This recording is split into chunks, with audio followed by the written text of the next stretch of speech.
Chapter 14. Forged in Battle. The magical city of Endelgian. In the dimly lit study of Master Tuvitiota's dormitory, Danny and Allure huddled over ancient tomes and weathered scrolls borrowed from the Grand Library, their fingers tracing the faded glyphs and intricate illustrations that adorned the pages.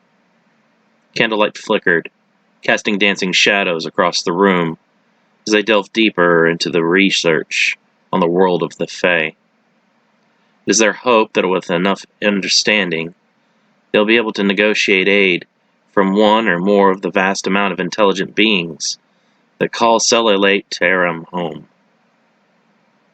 Allure, her eyes alight with curiosity, pored over a manuscript detailing the intricate hierarchy of the Seelie and Unseelie courts. "Did you know," she began, her voice hushed with awe, "that the Seelie court is said to be ruled by beings of unparalleled beauty and grace, while the Unseelie court is shrouded in darkness and ruled by creatures of sinister intent?" "I don't even know what a Seelie is," Denny admits. "Honestly, I wasn't prepared for this undertaking. The sheer amount of beings living in the world of the Fae is overwhelming. I don't know if we'll have time to contact and hear back from anyone."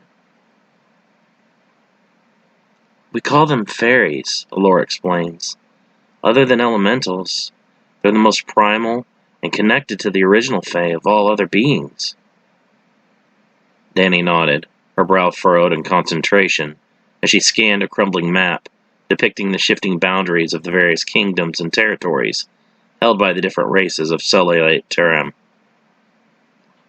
"It's fascinating," she murmured, her voice tinged with wonder. "How the world of the Fae exists, parallel to our own, yet our predecessors somehow knew more about it than they did the very wastes that surround us." As they continued their research, they uncovered tales of ancient pacts and forgotten alliances, whispered legends of fairy rings and hidden glades within the human world, connected to the world of the Fae, where time flowed differently, and mortal travelers risked losing themselves to the allure of Fae magic. With each turn of the page, they delved deeper into the rich tapestry of Fae lore, unraveling the secrets of a world teeming with magic and wonder. From the mischievous antics of pixies to the solemn majesty of the Seelie court, they journeyed through realms both beautiful and perilous, their thirst for knowledge driving them ever onward. As the hours stretched into the night, Danny and Allure exchanged excited whispers and shared discoveries, their minds ablaze with the possibilities that lay beyond the veil of the mundane. For in the world of the Fae, they found not only answers to their questions, but also a sense of wonder and awe that would stay with them long after the candles had burned low and the last pages had been turned. The world of the Fae is a realm of ethereal beauty and boundless magic, existing in parallel to the mortal realm, yet separated by a veil of enchantment. It is a place where time flows differently, and the laws of nature bend to the whims of its otherworldly inhabitants.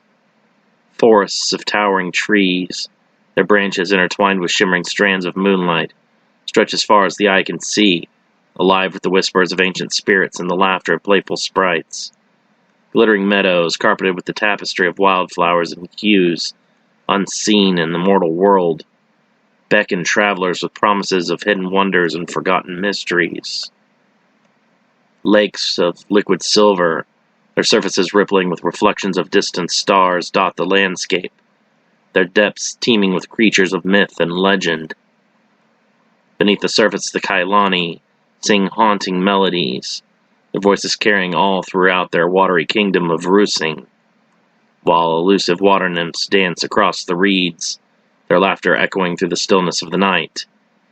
Mountains of jagged peaks and snow-capped summits rise majestically against the horizon, their slopes alive with the echoes of ancient battles and the secrets of forgotten civilizations. Deep within their caverns in the kingdom of Sinulmir, Dwerger toil crafting treasures of unparalleled beauty and value, while fearsome dragons guard hoards of gold and precious gems with fiery breath and steely resolve. Cities of opulent grandeur and otherworldly splendor, carved from living crystal and adorned with intricate carvings and delicate figures, rise like mirages from the landscape. In these bustling metropolises, the Alethar and other Fae descended come together with the humans of the world, their rulers presiding over kingdoms of unparalleled beauty and intrigue. Though fewer in number than in their own world, the world of the Fae has a modest human population, mostly contained in the kingdom of Doyle. High up in the skies above and resting at the peaks of the great mountains are the cities of the Salif and their kingdom in the sky, Sulphoria. The cities of the Salif soar above the mountain peaks, their structures echoing the graceful arcs and swoops of avian flight. Towering spires of gleaming crystal rise from the rocky terrain, their shapes reminiscent of outstretched wings, while bridges of woven light span the vast chasms between them, allowing the Salif to traverse their city with ease. The streets of the Salif cities wind and twist like the currents of the wind, their paths guided by the natural contours of the mountain peaks. Homes and buildings are carved directly into the stone, their designs blending seamlessly with the rugged landscape. Balconies and terraces jut out from the cliff faces, offering breathtaking views of the world below.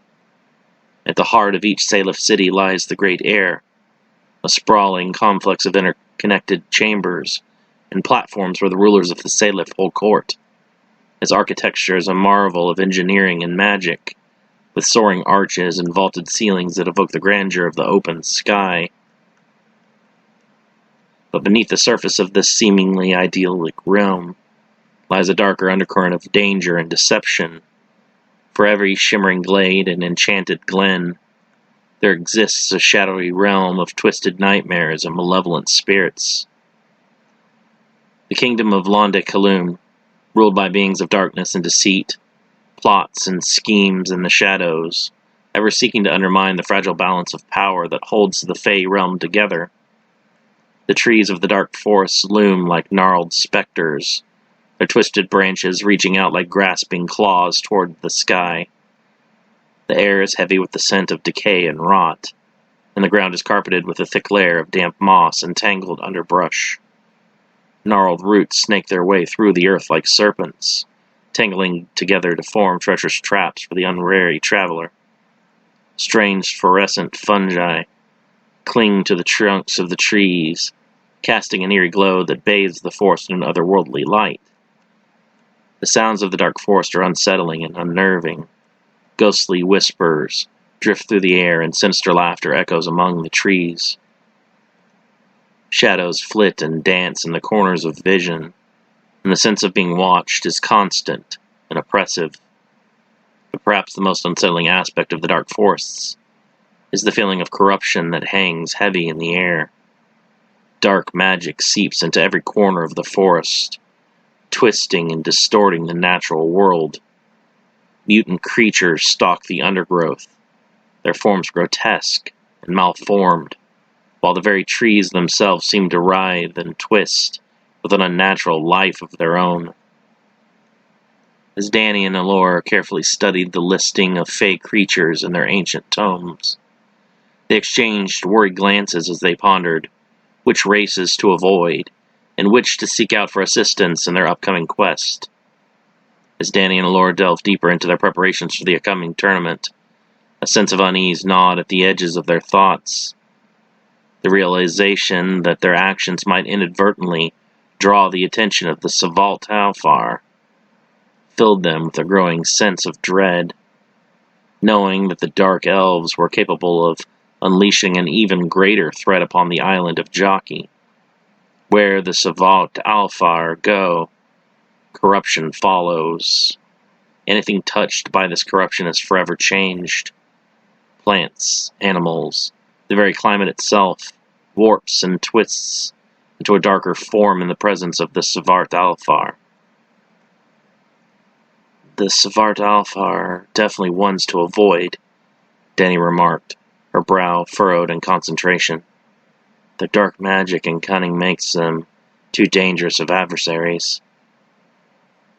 Laura nodded in agreement. And it seems the Savart Alfar have aligned themselves against humanity, so we should be wary of any dealings with them. We may not be from their world, but if they hate humans there, I'm sure we will not be making any friends within their race. We need to proceed with caution, Danny murmured, as she paced the room. If the Savart Alfar catch wind of the tournament, they could see it as an opportunity to sow chaos and discord. Alora nodded in agreement, her expression grave.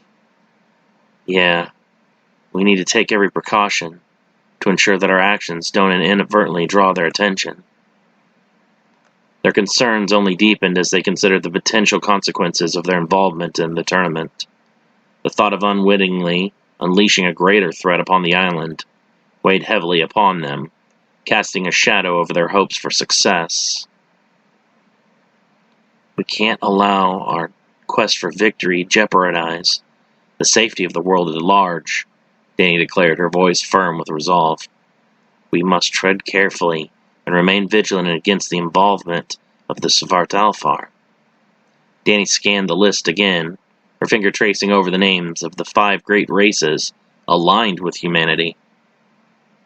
It looks like the Dwergar, Fomorians, Salifs, Kailani, and the Alfar are our best bets for allies, she observed. They've historically been aligned with humanity against the Savart Alfar, so they may be willing to aid us with our own troubles. Laura nodded thoughtfully. Yeah, that seems like a good plan. We should try to make contact with representatives from each of these races and see if they're willing to assist us. As Danny and Allure grappled with the pressing reality of time slipping away, their worry deepened into a sense of urgency. With the tournament looming on the horizon and the fate of their world hanging in the balance, they knew that every moment counted. We need to act quickly, Danny declared, her voice tinged with urgency. We can't afford to waste any more time. Allure nodded in agreement, her expression determined. Agreed. We'll have to prioritize our efforts and focus on reaching out to the races most likely to offer assistance. Vatis finds Danny and Allure sitting at a table, surrounded by dozens of ancient tomes. The girls barely acknowledge his presence, as they're buried deep in research into the Fae and the world of Celia Tarim. I see that you've been doing the same thing that we all have this afternoon, Vatis says, trying to break the ice. Danny looks up, still holding a grudge against Vatis and the others. Oh? Trying to figure out what we'll be fighting on Jockey? What does it matter to you? Once we depart, you'll never see any of us again, right? Isn't that what the elders want? Vatis balls his fists in anger, surprising Danny. I've been racking my brain, trying to come up with some way to assist you. The elders have our hands tied behind our backs right now. Any response we make is going to be treated as open rebellion. So? Sounds like we need a rebellion. The elders abuse their power and send off their dissenters to die, Danny says. That's some medieval oligarchy shit right there. We don't have the numbers. Even if we wanted to remove them from power, we'd all be executed. Then that's it? Danny asks, irritated. You came here to say that there's nothing you can do to help us? Is this your way of saying goodbye? She returns her attention to her books. Don't bother. We'll find a way to survive without any of your help. I plan on living just to spite the elders. That's not why I'm here, Vatis argues. He hands Danny a spell orb. This is a 2-way teleportation magic. If you can find a way to disperse the magic protecting Jockey from the outside world, the spell orb will allow you to retreat, or if needed, for us to come to you as reinforcements. You can't come help us now, so what makes you think that you'll change that once we get to Jockey? the situation becomes serious enough for you to call on us, then the consequences be damned. We're coming anyways. Captain Arasai, myself, Third Seat Tamagai, there are many of us that refuse to sit back and do nothing to help. And if we can't get past the anti-magic warding surrounding the island, the lore asks, what then? We'll be stuck on our own? Vatis shakes his head. We're going to think of something, even if it means finding a way to sway any favorable public opinion away from the elders, to force them into sending a more appropriate force to jockey. Vatis feels terrible for not being able to tell Danny about the team being assembled by Masters Rousseau and Lambert, but he knows that it is for the best to keep their involvement a secret. Danny may hate him right now, but whatever it takes to keep her and the others alive, he will gladly bear that burden and become the villain in her eyes. She might think that all of her friends are abandoning her, but that is far from the case.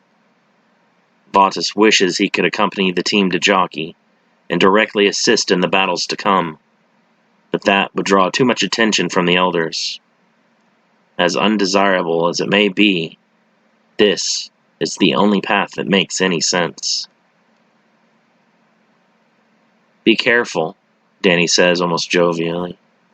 You're starting to sound like one of those radical Blackwings, like Master Forgeron. Vatis is unsure how to respond. At this point, he has already begun questioning his previous stances against the Blackwings. He wonders if he would have stood behind them and supported their efforts against the growing tyranny of the elders. Where would they be now? Something has changed. Even he has noticed the cruelty and abuses of power being displayed by the elders. Their methods may differ greatly, but could he and the Blackwings share a common goal? If the elders were deposed, who would fill that vacuum? Would Forgeron and the Blackwings attempt to seize that power for themselves? If Akanzi or another of the knights took over, would the Blackwings see that move in a similar light? The road forward is dangerous and must be tread very carefully. Vatis returns to his barracks disheartened. While he had hoped to give Danny some reassurance, ultimately, all he managed to do was remind her that they would not be receiving any backup.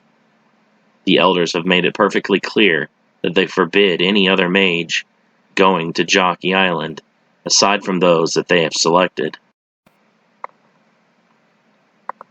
Judging from the look on your face, it did not go well, Akanzi says.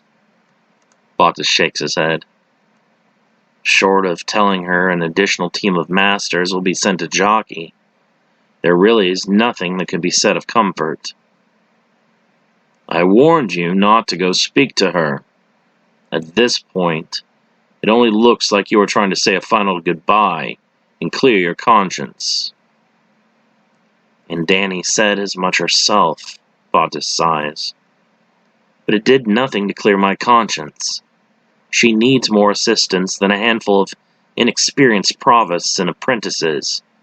And we don't even know if our support team is even going to manage to get out of the city undetected. She needs someone like us to go along with her. I think your personal feelings for your friend are clouding your mind. You need to have faith in her and her abilities. What abilities? Vatis shouts. You weren't there in the wastes. She could barely fend off revenants. Without any magic power, she'll be a sitting duck on jockey. If you disobey the elders and try to go with Danny, you not only put your job at risk, you jeopardize both of your lives. The elders will charge you with treason. If you thought their previous judgments to be unfair, just wait until you openly defy them.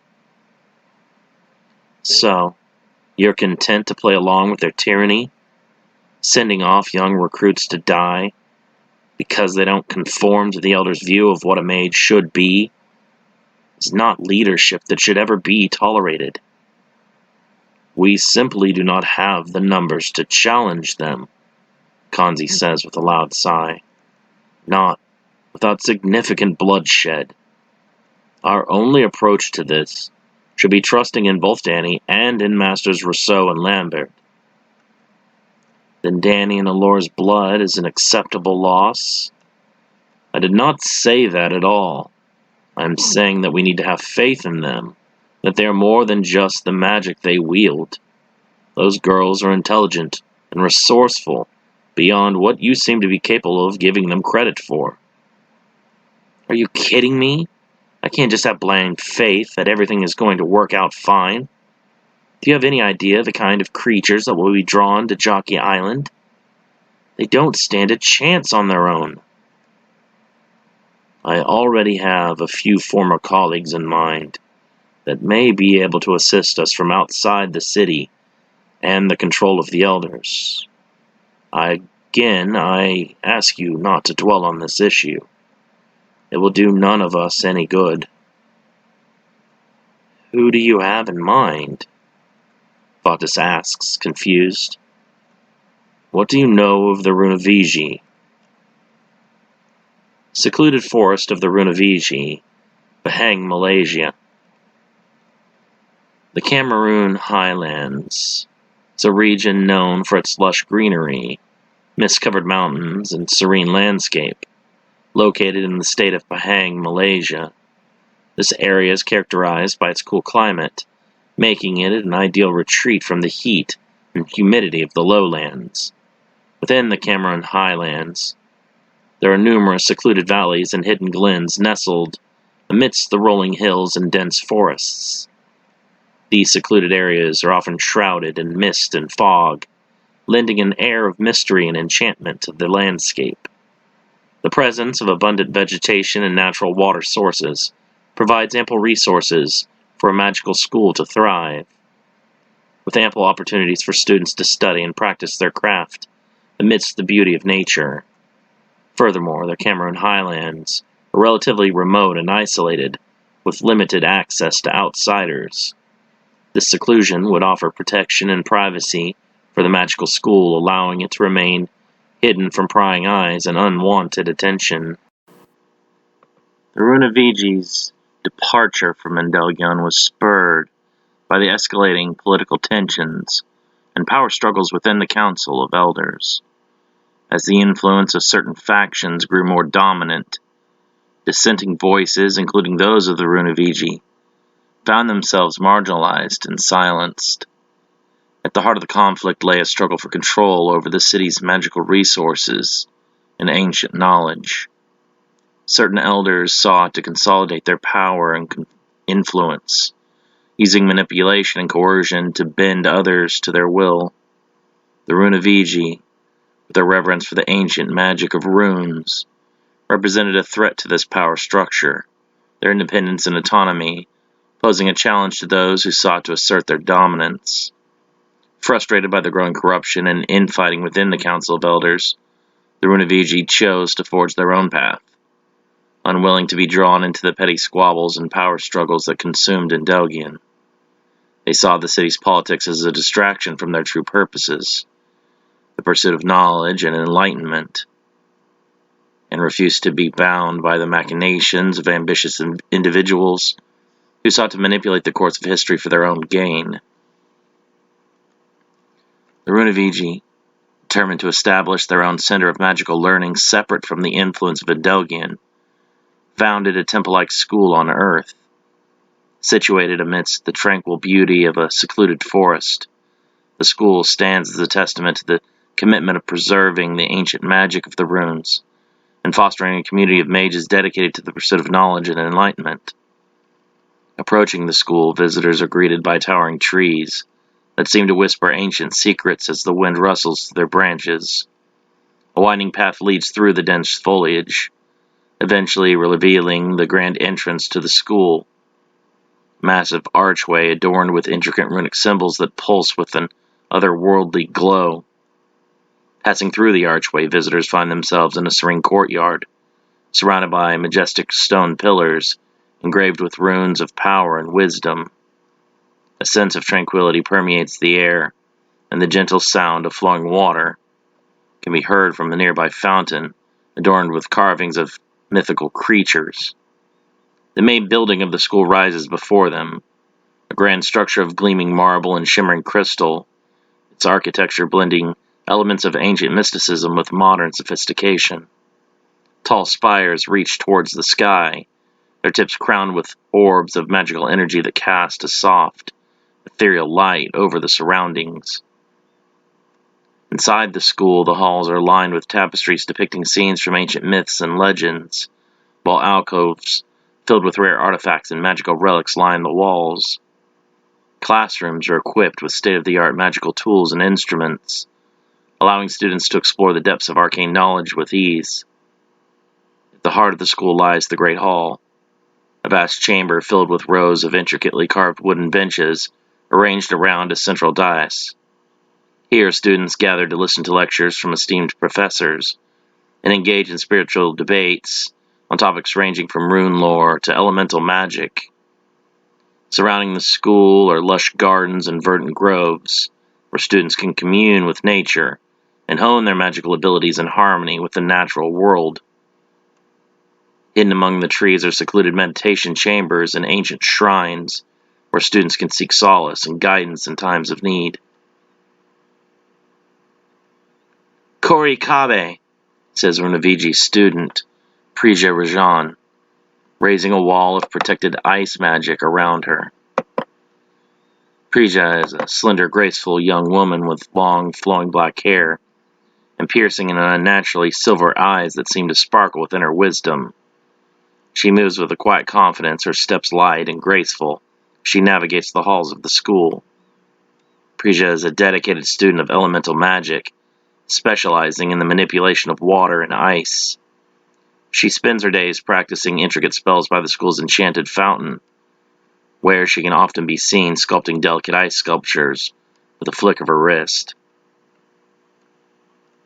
"Izanu Mastra," says Nuapan Jirawat, a fellow student in training, as he shouts, casting his spell.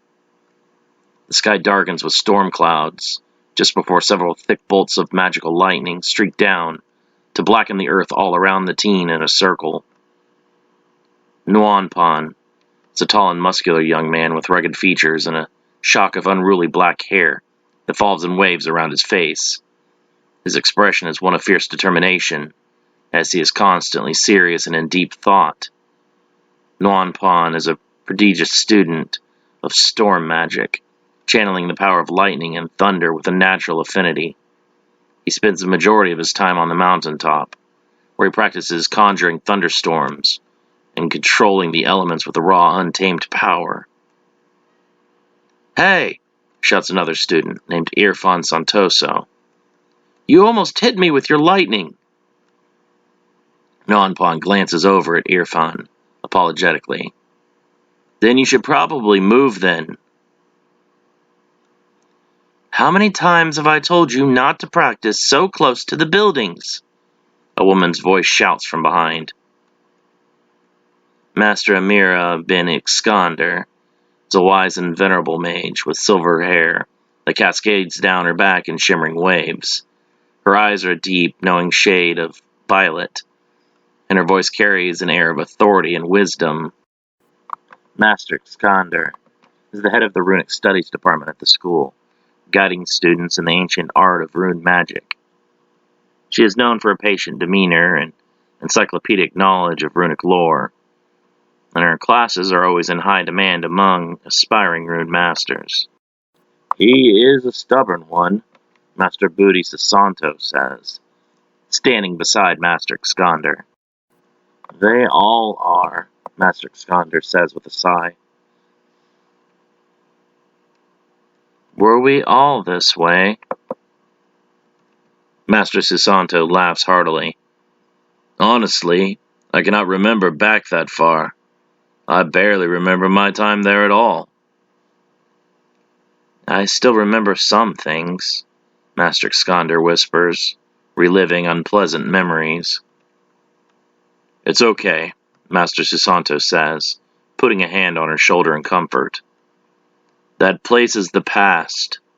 We do not ever have to go back." Master Susanto is a rugged and stoic figure, with a weathered face and a thick beard flecked with gray. His eyes are a piercing shade of steel gray, and his hands are calloused from years of wielding a hammer and chisel. Susanto is a master blacksmith and weaponsmith at the school, teaching students the art of crafting magical artifacts and imbuing them with arcane power. He is known for his no-nonsense approach to teaching and his unwavering commitment to excellence and craftsmanship. And they aren't all as rough around the edges, Master Susanto says, pointing to a younger teen girl tending to nearby plants. Some of the newest generation are quite docile and pleasant. Not exactly combat-ready, but I suppose these are times of peace now, Master Skander says. It's difficult to transition from that old mindset. Liana Binti Razak is a young teen with a striking presence that belies her age. She stands at an average height for her age, with a slender yet graceful frame that suggests a combination of elegance and youthful vitality. Liana's skin is a warm, honeyed tone that seems to glow with an inner radiance, hinting at her vibrant spirit and zest for life. Her features are delicate and finely chiseled, with high cheekbones that lend her face an air of refinement. Her almond-shaped eyes are a deep, luminous brown, sparkling with intelligence and curiosity. Liana's hair is a cascade of glossy, jet-black waves that fall in loose curls around her shoulders, framing her face in a soft halo of darkness. She wears it loose and free, allowing it to fall down her back in a shimmering veil that catches the light with every movement. Despite her youthful appearance, there's a maturity and wisdom in Liana's gaze that speaks of experiences beyond her years. She carries herself with a quiet confidence and poise, moving with a fluid grace that commands attention wherever she goes. In her mannerisms and demeanor, Liana exudes a sense of quiet strength and inner resilience, showing that she has faced challenges and overcome much in her young life. Yet beneath her composed exterior lies a spirited and adventurous soul, eager to explore the wonders of the world and unlock the secrets of magic that lie hidden within. Liana is a gifted student of herbalism and potion making, specializing in the cultivation of rare and exotic plants with magical properties. She spends her days in the school's botanical gardens, tending to her plants with care and precision. Masters, you must come quickly, a girl named Mei Lin Go hurriedly approaches the adults from within the temple-like school. What is it, Mei? Master Skander asks. The other masters have gathered in the Grand Hall and request everyone attend, she says, still out of breath. A message has been received from a mage in Endelgian. In the Grand Hall of the temple-like school, the masters of the Runaviji gathered around a large table, carved with ancient runes, their faces illuminated by the soft glow of enchanted candles. Master Skander, Master Susanto, and several other esteemed teachers listened intently as they discussed the importance of the communication and the implications that come with it. I do not think someone from Endelgion would have contacted us just to chat and catch up. No, there must be some kind of trouble brewing, Master Sirikit Quanthon says. We should be grateful for any early warning. None of us have detected any magical anomalies for quite some time. Whatever has been found by Endelgion is a problem that surely has escaped our notice, says Master Preachus Sombat. I have been saying for a while now that we needed to upgrade our warning systems and redo the protective spells of this sanctuary. We are not equipped to deal with a major disturbance, Master Nari Chayapong says. Everyone calm down. We don't even know what this message pertains to, so we should not be making assumptions, Master Susanto says, raising his hands. Suddenly, a magical projection shimmered into existence above the table, revealing the image of a stern-faced man, clad in the regal armor of the Knights of Solomon. It was Captain Akanzi Arasai, a respected leader known for his unwavering dedication to justice and honor. "Greetings, masters of the Runaviji," Captain Arisai began, his voice echoing through the hall. "I come to you with a request for assistance from the Knights of Solomon." The masters exchanged knowing glances, recognizing the significance of the captain's words. The Knights of Solomon were renowned throughout the realms for their valor and integrity, and to receive a request for aid from their leader was a great honor indeed. "What is the nature of this request, Captain Arisai?" Master Iskander inquired, her voice steady and measured. Captain Arisai's expression grew solemn as he explained the situation unfolding on Jockey Island. The growing threat of dark forces, gathering for the upcoming competition, and the urgent need for additional support to ensure the safety of all the participants. "We understand the hesitancy of the Runaviji to involve themselves in matters related to Endelgian," Captain Arisai continued, his gaze unwavering. "But I assure you, our cause is just, and the need is great. The potential for total global catastrophe is high, should a being of evil intent lay claim to the prize offered the winner of the tournament." The masters exchanged a silent but meaningful glance, each one grappling with their own reservations and concerns. Their departure from Endelgian had left scars that ran deep, and the wounds of the past were not easily forgotten. Master Susanto stepped forward, his voice resonating with quiet authority. "Captain Arisai, we may have our differences with the elders of Endelgian, but we hold the Knights of Solomon in the highest regard. Your request for assistance does not fall on deaf ears. Not only that, but we here in the mortal realm would be the first to encounter the fallout from that tournament, far earlier than anyone from Endelgian," Master Harith Lim says. "The simple fact that this acts as a warning to us is one we are indebted to you for." The other masters nodded in agreement, their expressions firm with determination. Though their past experiences had left them wary of involvement with Endelgian, their respect for the Knights of Solomon and their dedication to the greater good could not be denied. "Tell us what you need, Captain Arisai," Master Iskander declared, her voice ringing with conviction. "The Runaviji stand ready to aid you in whatever way we can." Captain Arisai's image remained steadfast as he continued. "I request that the Runaviji send their own representatives to Jockey Island to assist the mages that Endelgian is sending. Your knowledge and expertise will be invaluable in facing the challenges that await us." The masters of the Runaviji exchanged a wary glance, their reservations resurfacing at the prospect of once again involving themselves in Endelgian's affairs. However, the gravity of the situation weighed heavily upon them, and they knew that their assistance could make all of the difference in the upcoming competition. "Please tell us, Captain, what danger is so great that a mere tournament has forced you to seek outside help?" Master Lim asks. "The Sakari and Yana's invitation was sent out to all supernatural beings across the world. Our fighters will not be able to face this challenge alone. We will be outnumbered and outmatched.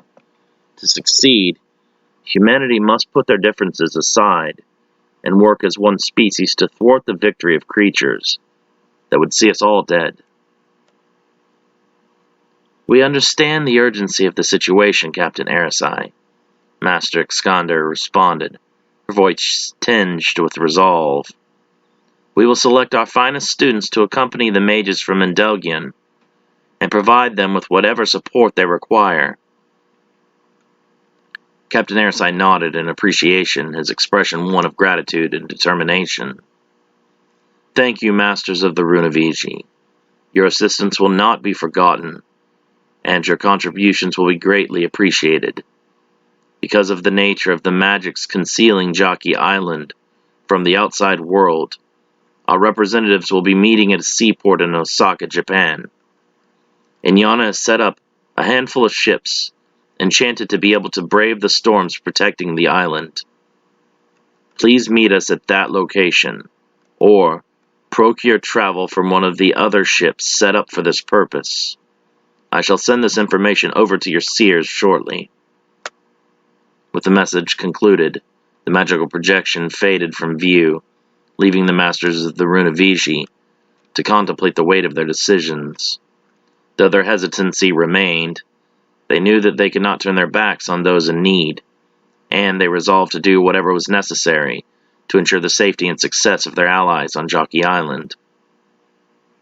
"If we do this, we will have to lower our magical protections to allow whomever we choose to represent us out," Master Chayapong says.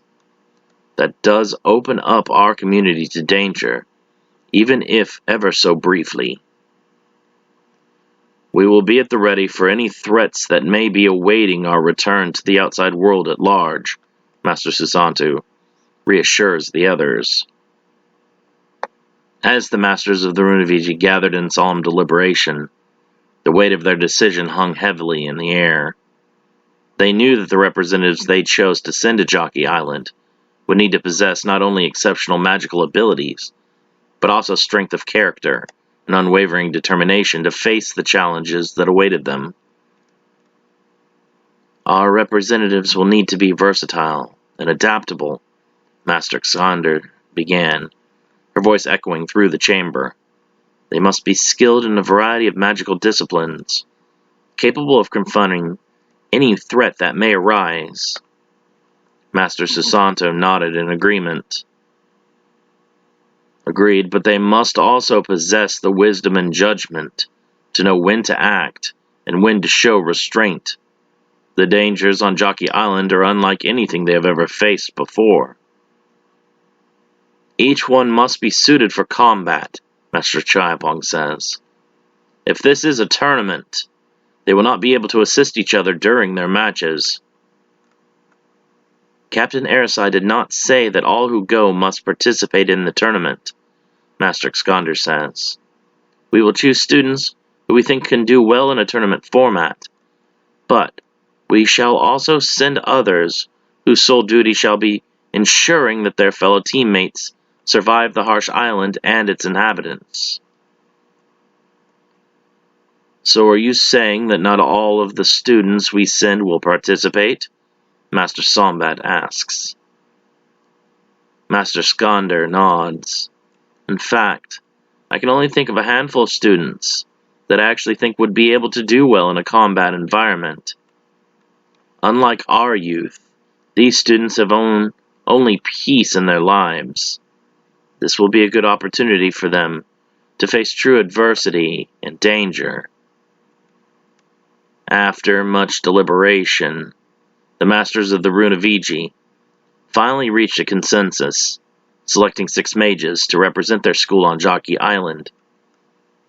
Each one had been chosen for their unique strengths and abilities, as well as their unwavering dedication to the pursuit of knowledge and enlightenment. Prija Rajan, skilled elemental mage with a talent for manipulating water and ice. Her calm demeanor and quick thinking made her an invaluable asset in any situation. Noapon Jerawat, prodigious student of storm magic, capable of channeling the power of lightning and thunder with raw, untamed power. His courage and determination were unmatched. Liana Binti Razak, gifted herbalist and potion maker, specializing in the cultivation of rare and exotic plants with magical properties. Her knowledge of the natural world would prove invaluable on Jockey Island. Kalen Widiyanti, a fiery pyromancer with a passion for harnessing the destructive power of flame. Soren Abdullah, a master swordsman and expert in combat magic, skilled in both offensive and defensive spells.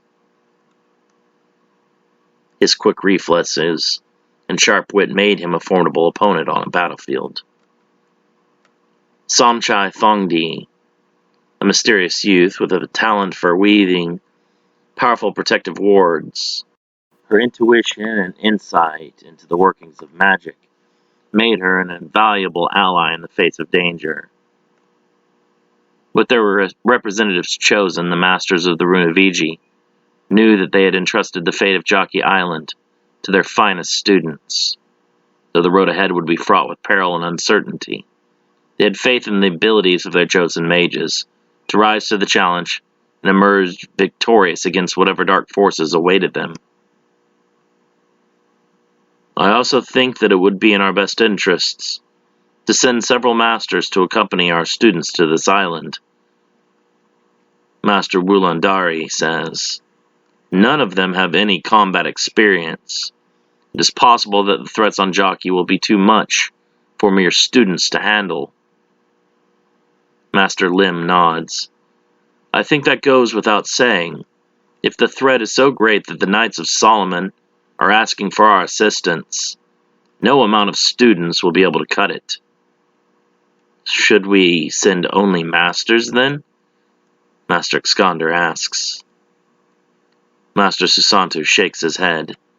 The students need the adventure.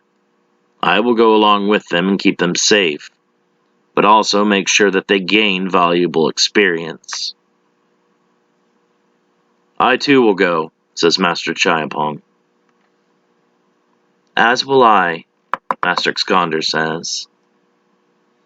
This surprised Master Susanto. I thought you wanted to put the past behind you, Master Susanto asks.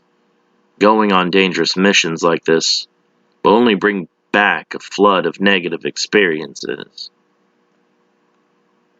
Master Iskander shakes her head. Some things are too important to be able to ignore. I'll have to put my own pain aside for the safety of our students and this world. As the decision was made to send their representatives to Jockey Island, the Master Mages next set about the finer details of their plan. Their faces were solemn yet determined as they finalized the details of this plan. While none of them actively wished to assist in Delgian, the situation was far bigger than either of the two competing magical schools. Demons, devils, and every other deadly creature on the planet with a hatred for mankind would be heading to the island with the same intent of winning the tournament and earning a shot at the weapon or artifact of Yazdan crafting. Any object made by the Yazata had the potential to yield catastrophic results in the wrong hands. We will send our representatives to Jockey Island in 3 days' time, Master Lim announced, their voice carrying a note of resolve. This will give them ample opportunity to prepare and gather the necessary supplies for their journey. The other masters nodded in agreement, their expressions reflecting a mixture of anticipation and concern. They knew that the road ahead would be fraught with challenges and dangers, but they had also had the faith in the abilities of their chosen representatives to face whatever trials awaited them. Above training their students simply for combat, the Runaviji masters had fostered deep camaraderie in their students, and an unyielding drive and passion that would enable them to stand up to any adversity that they faced. The masters were confident that their students would not only defeat whatever foes they faced on Jockey, but also outperform the representatives sent by Endelgian. We must ensure that our students are adequately trained and equipped for the journey, Master Susanto added, his voice gruff but determined. They will need all the support we can provide if they are to succeed in their mission. With that, the masters set to work, organizing training sessions and gathering supplies to prepare their representatives for the journey ahead. The atmosphere in the school was one of focused determination, as students and teachers alike worked tirelessly to ensure that everything was in place for the upcoming mission to Jockey Island. Endelgian, the barracks of the Knights of Solomon. And how are these friends of yours supposed to get to Jockey Island? We aren't even sure our teleportation orbs will work. The storm around Jockey is some kind of magical barrier. Only ships that Inyana has enchanted will be permitted onto the island, Bottas says. Jockey Island has a strong connection to the Fae, Akanzi says.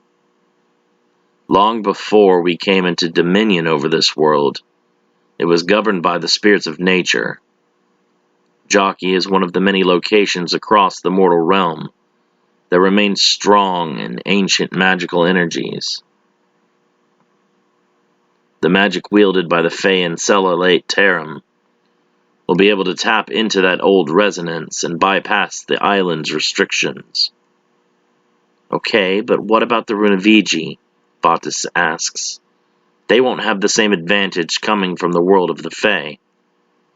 No, but their school is built upon the center of another one of these resonance centers with the Fae. I believe the Runaviji too will have little trouble dispelling the storms around Jockey. How do you know so much about Jockey Island? I'd never even heard about it before Inyana's tournament. Then you need to brush up on your studies more, Akanzi says with a smile, teasing his former pupil. The history of the Fae is integral to the history of all magic. The disciplines we teach in Endelgian were carefully crafted with both the magic of the Yazata and the Fae as their foundation. The elemental focus of nature and physical reality is key to Fae magic, while the Yazdan arts came from inward and the spiritual. Do you think these allies of yours will be strong enough to assist Danny and the others? Masters Iskander and Susanto were already Siegen mages when they left Endelgian to found their own school, and Master Jankela was on the short list of our next elder before she chose to study abroad in Cellalate Terram. Learning the deeper studies of the magics of the Fae, I would wager to say that they are all significantly stronger than any of our current masters, save for maybe one or two. Not only that, Master Jankela has taught the humans of Cellalate Terram our ways, hybridizing their magic with elements of both worlds. I would be more surprised if they had not produced students even stronger than themselves. Is that why you have maintained these contacts behind the backs of the elders? Because of their immense strength? Cellalate Terram is an entirely different world far beyond our connection to the astral realm. The elders or myself could never presume to set ourselves above anyone in a world of which we do not fully know the laws that govern its physical and spiritual existence. But where the elders fear the unknown, I am enthralled by its limitless potential. The air itself is infused with old magic. That is why places like Jockey, or the location of the Runaviji school, enhance the strength of magical beings. The air in those resonance centers still contain the old magic and lingering Fae essence. The history of most non-human creatures and the Fae are heavily intertwined. To combat these creatures on Jockey, Fae-empowered mages and their allies will be key to victory. I'm sorry that I doubted you, Captain. Bottas hangs his head in shame. I thought that you didn't care, but I can now see that you have carefully planned out your response to the Elder's cruelty, far better than I could have ever done in all of my recklessness. Sometimes, we simply must step back and remove ourselves from a situation to see the problem without any bias or emotional attachment, Akanzi explains. Your emotions have clouded your judgment on this issue many times. Bottas nods. Yes, sir. I understand. Should I tell Danny about the Fae? Not yet. If we let any details of our plan slip too early, the elders may have time to counter us. To make this work, we must be careful to execute our actions behind their backs. Even Danny must think that we have abandoned her to do this alone. I know it will be difficult. but it is the only way. You must do this, not only for the mages headed to Jockey, but for all of us. Brighton, Florida. Jake and Alyssa circled each other, their movements fluid and precise. With each step, they analyzed their opponent's stance, searching for any weaknesses to exploit. Alyssa initiated the next exchange, her sword slicing through the air with deadly precision. Jake reacted swiftly, parrying her blows with deft movements of his own, the clash of their blades echoing through the hall. Sensing an opening, Jake launched a counterattack, his aura blade humming as it arced towards Alyssa. She reacted instinctively, sidestepping the strike with graceful agility, before launching a flurry of strikes of her own. As the fight intensified, Jake and Alyssa closed the distance between them, engaging in a blur of close-quarters combat. Their swords danced in a dizzying display of skill and finesse, each strike and parry executed with precision. Alyssa unleashed a series of feints and dodges, her movements unpredictable as she sought to keep Jake off balance. But Jake remained focused, his senses sharp as he anticipated her every move, countering with calculated strikes of his own. With a powerful thrust, Alyssa aimed for Jake's midsection, but he countered with a swift block, the force of the impact reverberating through his arms. Yet Alyssa persisted, pressing the attack with relentless determination. Sensing another opportunity, Jake channeled his energy into a concentrated burst, sending a wave of force rippling towards Alyssa. She braced herself, deflecting the attack with a well-timed block, the strain evident on her face as she absorbed the impact. The intensity of their sparring match showed no signs of waning, as Jake and Alyssa continued to push themselves to their limits. Each strike left a lasting impression, the echoes of their battle reverberating through the training hall. Sensing her frustration mounting, Alyssa's breathing grew heavier, her muscles tensing as she struggled to maintain her composure. Suddenly, a primal energy surged within her, a dark and potent force that she had long suppressed. With a low growl, Alyssa's eyes began to flicker with an otherworldly glow, the pupils elongating into slits as her gaze turned predatory. In an instant, her features contorted, her once human visage giving way to something altogether more sinister. Fangs elongated from her mouth, her nails sharpened into claws, and her form seemed to blur with newfound speed and strength.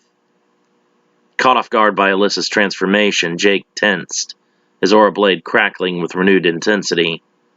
He watched in awe and apprehension as Alyssa unleashed her newfound power, her movements becoming fluid and precise, each strike imbued with a primal ferocity. Despite her transformation, Jake refused to back down, meeting Alyssa's onslaught with unwavering resolve. Their blades clashed with thunderous force, the sound echoing through the training hall as they danced in a deadly duet of steel and shadow. With each passing moment, Alyssa's demonic nature seemed to consume her, driving her to greater feats of strength and agility. But Jake refused to yield, drawing upon his own inner reserves of energy and determination to match her blow for blow. The battle hit a crescendo as Jake and Alyssa engaged in a breathtaking display of martial prowess, their movements a blur of speed and power. Sparks flew as their swords clashed, the air crackling with the intensity of their struggle. "I thought you were monster hunters," Jake says, panting heavily with exhaustion. Sweat drips steadily from his face and arms. "Not actual monsters yourselves." "They belong to an ancient tribe that takes the remains of the monsters they kill and imbue themselves with their power through ritual ingestion," Agent Colstock shouts. "Ew, gross," Jake shouts. "They eat monster meaty bits?" As Alyssa's transformation imbued her with heightened strength, speed, and ferocity, The dynamics of the battle shifted dramatically. Jake found himself facing an opponent unlike any he had ever encountered before. Her movements fluid and unpredictable, fueled by the dark energy coursing through her veins. Alyssa's movements became a blur as she closed the distance between them with astonishing speed. Jake barely had time to react as her strikes rained down upon him, each blow carrying the weight of her newfound strength. Alyssa's sword diced through the air with lightning speed, forcing Jake to duck and weave to avoid being struck. Her strikes came in rapid succession, each one testing Jake's reflexes and agility to their limits. With each passing moment, Alyssa's assault grew more relentless, her attacks driving Jake back step by step. He fought back with all of his might, his aura blade crackling with energy as he parried her blows with skillful precision. The clash of their blades reverberated through the training hall, the sound echoing like thunder as they met in a fierce duel of strength and skill. Jake strained against the force of Alyssa's onslaught, his muscles burning with exertion as he struggled to hold his ground. Sensing the need to adapt to Alyssa's increased speed, Jake relied on evasive maneuvers, darting and weaving around her strikes with calculated precision. He danced on the edge of danger, narrowly avoiding each blow by the slimmest of margins. At times, Jake was forced to retreat, his back pressed against the wall as he sought to regain his footing and assess the situation. But Alyssa gave him no respite, pressing the attack with unyielding determination, her eyes burning with a feral intensity. Despite the onslaught, Jake remained resilient, his focus unwavering as he defended against Alyssa's relentless assault. He blocked her strikes with well-timed parries, his aura blade flashing with each deflection. In moments of opportunity, Jake launched counterattacks of his own, exploiting openings in Alyssa's defense with quick and precise strikes. Each blow carried with it the weight of trying to turn the tide of battle in his favor. But as the battle wore on, Jake knew that he needed to dig deep and find a way to turn the tables on his opponent. With a desperate gambit, he channeled his energy into a powerful burst, creating an opening for a decisive counterattack. With one final strike, Jake managed to catch Alyssa off guard, his aura blade flashing with blinding intensity as it connected with her defenses. The impact sent shock waves rippling through the training hall, signaling a pivotal moment in the battle. Tag! Jake pants, holding his aura blade against Alyssa's sternum. Alyssa growls, almost feral, the rage seemingly close to overtaking her completely. Seeing this, her companion steps forward to break up the fight. I think you have both tested each other enough for now. We should probably switch to a different method of training for a while, Bernat says. Calming, Alyssa's eyes revert back to their non-agitated state. What did you have in mind for the boy? Bernat grins, his own eyes transforming. I have a few things of my own that I'd like to teach him. As Alyssa tagged out of the training, Jake prepared himself to face her partner, Bernat. From the moment Bernat stepped into the training floor, Jake sensed a formidable presence emanating from him. Before Jake could fully brace himself, Bernat's form began to contort and shift, his body undergoing a startling transformation as he tapped into his own supernatural abilities. Bernat's transformation was swift and seamless, his figure morphing into a creature of raw power and primal instinct. His muscles bulged with newfound strength. His movements became a blur as he lunged forward with unparalleled speed. Without hesitation, Bernat launched himself at Jake, his claws slashing through the air with deadly precision. Jake barely had time to react as he attempted to parry the onslaught, but Bernat's speed was overwhelming, and his strikes found their mark with alarming accuracy. Jake fought back with all of his might, his aura blade crackling with energy, as he attempted to fend off Bernat's relentless assault. However, Bernat's speed and ferocity proved too much to handle, and Jake found himself struggling to keep up with the flurry of attacks. Despite Jake's best efforts, Bernat's claws raked across his skin, leaving deep scratches in their wake. Each strike was like a dagger to Jake's defenses, testing his endurance and resolve as he fought to stay on his feet. Jake attempted to evade Bernat's strikes, but the creature's speed was unmatched, and his claws seemed to be everywhere at once. Jake dodged and weaved, narrowly avoiding each blow by the slimmest of margins, but he knew that he could not keep up the defense for long. Sensing the need to regroup, Jake retreated, putting distance between himself and Bernat in an attempt to reassess the situation. However, Bernat wasted no time in closing the gap, his predatory instincts driving him to pursue his quarry with relentless determination. Bernat chased after Jake with a single-minded focus, his claws slashing through the air as he sought to land the decisive blow. Jake darted and dodged, his senses on high alert as he attempted to anticipate Bernat's next move. Despite Jake's best efforts, Bernat's onslaught was unyielding, his speed and strength proving too much to handle. Jake struggled to mount a counterattack, his aura blade flickering as he attempted to find an opening in Bernat's defenses. Frustration welled up within Jake as he realized that he was unable to land a single hit on his opponent.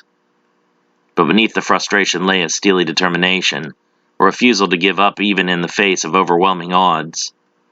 Though the battle seemed increasingly one-sided, Jake refused to yield, his resolve unshaken as he weathered Bernat's relentless assault.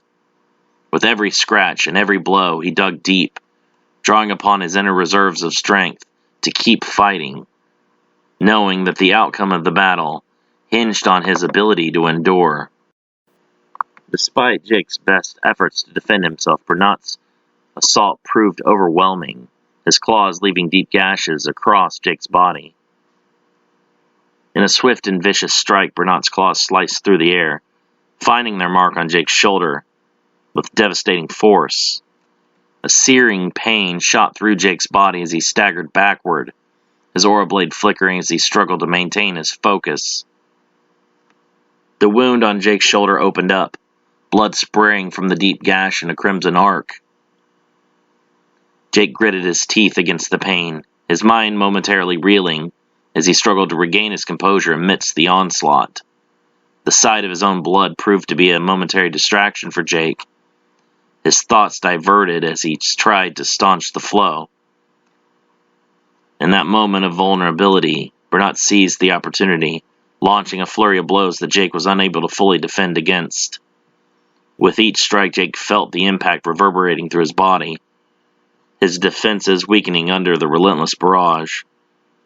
His movements became sluggish, his reactions dulled by the pain, as he struggled to keep up with Bernat's ferocious attacks. Bernat's attacks found their marks again and again, leaving deep gouges across Jake's arms and torso. Each blow sent shock waves of agony coursing through Jake's body, his vision swimming as he fought to stay conscious. Despite his injuries, Jake refused to surrender, his aura blade flickering with renewed determination as he attempted to mount a defense. But his movements were slow and labored, his strength depleting with each passing moment. Sensing that he was on the brink of defeat, Jake attempted to retreat, his mind clouded with pain and exhaustion. But Bernat pressed the attack, relentless in his pursuit as he drove Jake back against the wall, leaving him nowhere to run. Try as he might, Jake found himself overwhelmed by Bernat's superior speed and strength. Each blow felt like a hammer to his senses. His body battered and bruised as he fought to stay upright. Despite the odds stacked against him, Jake refused to give up. With every ounce of strength he could muster, he continued to fight, his will unbroken despite the pain. "I commend you for adapting to our different fighting methods," Bernat says, his voice coming out as a deep growl. "But you are no longer fighting on emotion alone. Thinking about your moves has its downsides too." You need to find a balance between attacking and defending, without having to waste the time to think about your actions before committing to them. You are able to do this much better while acting on emotional drive, but you sacrifice your mind completely in this way. Enough of the damn lectures, Jake growls. I'll figure it out on my own. I don't need you holding my damn hand. If that is the way you learn, so be it. Bernat wasted no time in launching his attack, his claws flashing as he lunged forward with blinding speed. Jake reacted quickly, dodging and weaving to avoid the flurry of strikes, his movements fluid and precise as he sought to maintain his composure. Despite his best efforts, Jake found himself struggling to keep up with Bernat's lightning-fast movements. With each strike, the creature's speed seemed to increase, leaving Jake little room to maneuver as he focused on evading the blows. Jake retreated, putting distance between himself and Bernat as he assessed the situation. He remained calm and composed, his mind working quickly to formulate a new strategy to counter his opponent's relentless assault. Instead of relying solely on instinct, Jake approached the fight with a strategic mindset, analyzing Bernat's tactics and looking for openings to exploit. He remained patient, waiting for the perfect opportunity to turn the tide in his favor. He relied on his agility and reflexes to avoid the creature's claws, his movements becoming more fluid as he adapted to the fast-paced nature of the battle. Alyssa studied Jake's movements with a discerning gaze, analyzing the fluidity of his strikes, the precision of his footwork, and the efficiency of his defensive maneuvers. She made mental notes of his strengths, recognizing his agility and adaptability as key assets in combat. Despite Jake's skill and determination, Alyssa also noted several flaws in his technique. She observed moments where his footwork faltered, leaving him off balance and vulnerable to counterattacks. She also observed instances where his defenses were momentarily compromised, exposing him to potential danger. Alyssa paid close attention to Jake's reaction times, observing how quickly he responded to Bernat's attacks, and how effectively he anticipated his opponent's movements. She recognized moments where Jake's reactions were sharp and precise, but also instances where he hesitated or reacted too slowly. "You are not trying hard enough," Alyssa growls, annoyed. "You have the potential to be doing far better than this. If you can't beat either of us, you shouldn't even be entering the tournament.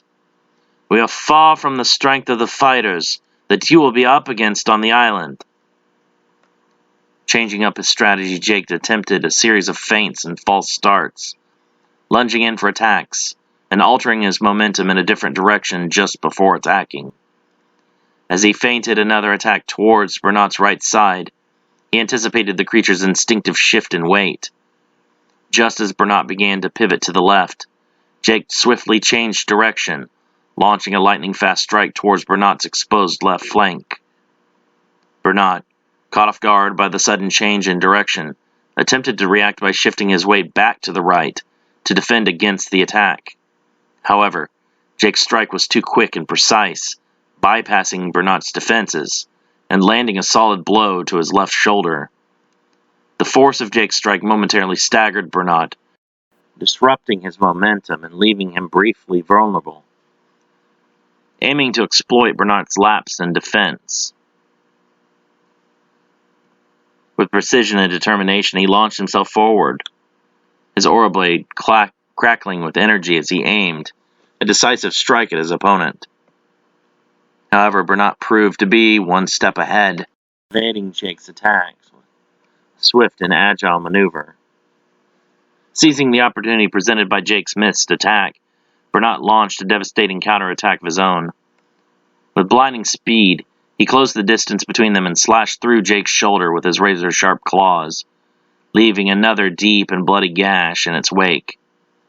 The searing pain of Bernat's attack shot through Jake's body, momentarily stunning him as he staggered backward. Before he could fully recover, Bernat followed up with a swift and brutal knee to the face, the impact sending Jake reeling and disorienting him further. Jake's vision blurred as the force of the blow rattled his senses, his mind struggling to regain its focus amidst the chaos of battle. His aura blade wavered in his grasp, the pain from his injuries threatening to overwhelm him as he fought to stay upright. Bernat pressed his advantage, his claws gleaming as he prepared to deliver another punishing blow to Jake's weakened defenses. With cold determination, he closed in on his injured opponent, his eyes burning with a predatory intensity as he sought to deliver the finishing blow.